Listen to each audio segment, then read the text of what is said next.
Bonjour.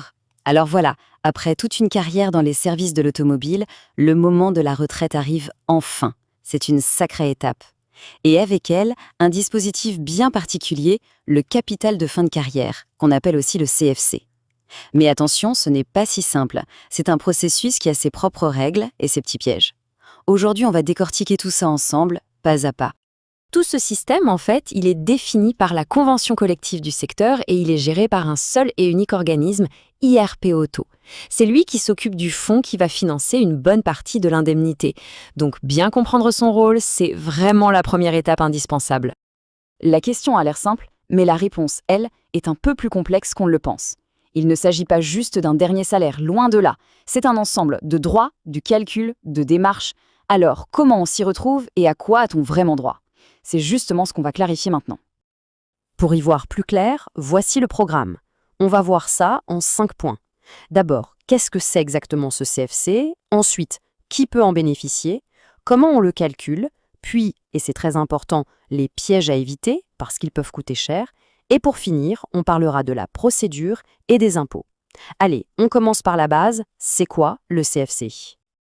Ok, premier point essentiel à comprendre. L'indemnité de fin de carrière, ce n'est pas un bloc unique. En réalité, c'est la somme de deux montants bien distincts et qui ne viennent pas du même endroit. Voilà comment ça se décompose. D'un côté, il y a ce qu'on appelle l'indemnité légale. Celle-là, c'est l'employeur qui la verse directement et elle est calculée selon le Code du travail. Et de l'autre côté, il y a le fameux capital de fin de carrière, le CFC, qui lui est versé par IRP Auto. L'indemnité totale, c'est donc bien la somme de ces deux parties. On passe maintenant à la question que tout le monde se pose. Qui est éligible? Parce que non, tout le monde ne peut pas y prétendre. Il faut remplir une série de conditions et elles sont très précises. Voyons ça en détail. Alors, voici la checklist. Déjà, il faut être en CDI. Ensuite, le contrat doit être rompu, soit pour un départ à la retraite, soit pour certains types de licenciements. Et attention, point super important, la démission et la rupture conventionnelle sont exclues. Ça ne marche pas. Il y a aussi des règles d'ancienneté très strictes, on y vient juste après. Et enfin, un dernier critère, une sorte de plafond. Si l'indemnité légale que verse l'employeur dépasse déjà 39 209 €, c'est le chiffre pour 2026, eh bien le CFC d'IRP Auto ne vient pas s'ajouter par-dessus. Voilà la première grosse condition d'ancienneté. Il faut pouvoir justifier d'au moins 20 ans d'activité dans la profession, c'est-à-dire dans des entreprises qui dépendent de la convention collective des services de l'auto. Ce n'est pas juste l'ancienneté dans la dernière boîte, c'est bien la somme de toutes les expériences dans le secteur. Et voilà la deuxième condition, qui vient s'ajouter à la première. En plus des 20 ans dans la profession, il faut avoir au minimum 1 an d'ancienneté sans interruption chez son tout dernier employeur, juste avant la fin du contrat. Les deux conditions sont cumulatives, il faut absolument avoir les deux. Bon, si on remplit toutes les conditions, comment est-ce qu'on calcule le montant? Alors là, attention, ce n'est pas basé sur le dernier salaire comme on pourrait le croire. Le système est différent, il repose sur un barème fixe et un pourcentage qui, lui, dépend de l'ancienneté. Le calcul part d'une base forfaitaire qui est de 39 209 € pour 2026. Si on a pile 20 ans d'ancienneté, on touche 30% de cette base. Et ensuite, ce pourcentage grimpe de 2,4% pour chaque année en plus. Ça continue comme ça jusqu'à atteindre un plafond de 80% qu'on obtient à partir de 41 ans d'ancienneté. Pour que ce soit plus parlant, regardons un cas concret, un exemple réel de 2025. On a un salarié avec 42 ans d'ancienneté. Son employeur lui doit une indemnité légale de 4 545 €. En plus, IRP Auto calcule son capital. Comme il a plus de 41 ans, il est au taquet, au plafond de 80% de la base. Ça lui donne un capital brut de 30 753 €. Le total qui touche, c'est donc bien l'addition des deux. On aborde maintenant une section absolument cruciale. Parce que même si le calcul a l'air simple sur le papier, il y a des subtilités qui peuvent faire baisser le montant final de manière assez significative. Ce sont des pièges que malheureusement beaucoup de salariés découvrent bien trop tard. Le premier piège, c'est ce qu'on pourrait appeler l'ancienneté tronquée.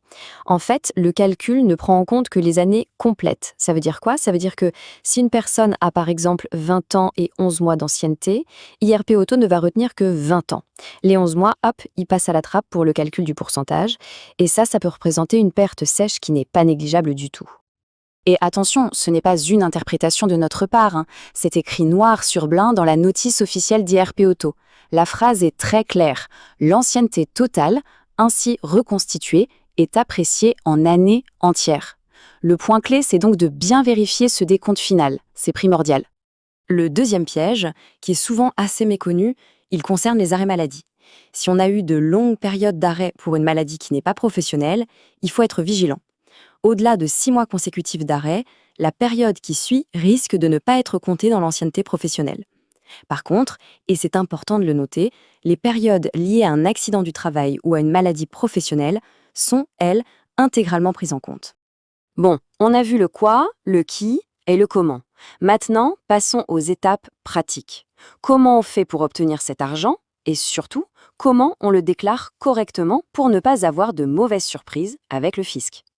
Le processus est assez simple, mais il faut être rigoureux. C'est au salarié de rassembler et de fournir tous ses certificats de travail à son employeur.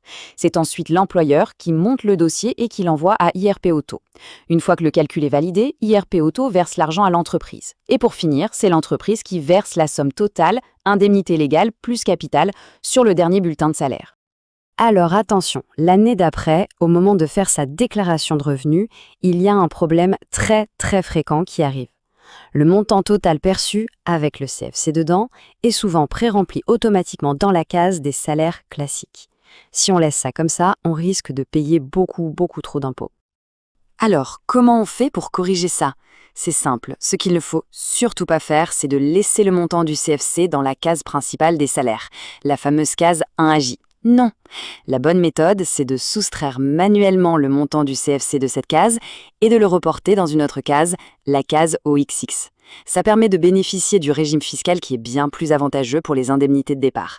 C'est une petite manipulation, mais qui peut faire économiser gros. Pour conclure, il y a une question essentielle qui se pose.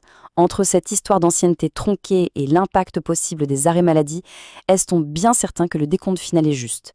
Le vrai point à retenir de tout ça, c'est qu'il faut être proactif, vigilant et ne pas hésiter à vérifier les calculs soi-même. Après tout, c'est le fruit de toute une carrière qui est en jeu. Et bien sûr, en cas de doute, ou si on a une question précise sur son dossier, le meilleur réflexe, c'est de contacter directement l'organisme qui gère tout ça. Voici le numéro unique d'IRP Auto. Il ne faut vraiment pas hésiter à les appeler. Merci d'avoir suivi cette analyse avec nous.